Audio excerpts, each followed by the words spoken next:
সীমান্তের ওপার থেকে তেড়ে আসা পানির টুড়ে বাঁধ ভেঙে গোটা ফেনী জেলা সমুদ্রে পরিণত হয়েছে।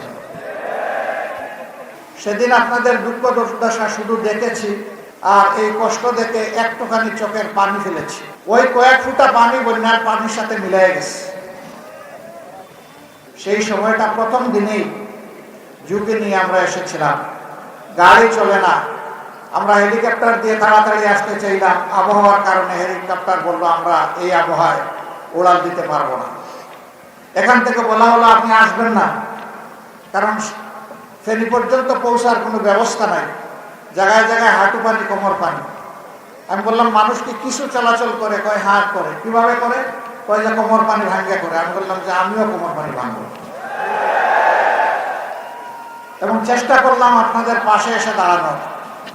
আমি আসি নাই আপনাদের সকল দুঃখ দুর্দশা শেষ করতে, এসেছিলাম আপনাদের দুঃখের সঙ্গী এবং সাক্ষী হতে। ওই সময়টা ভাঙা বাঁধের জায়গায় যেতে পারিনি। এরপরেই আবার যখন অনুকূল সামান্য পরিবেশ এসেছিলাম সেই জায়গাটা দেখার জন্য। ছোট্ট একটি জায়গা, এটি মর্যাদার প্রশ্ন, এটি আমাদের নিরাপত্তার প্রশ্ন।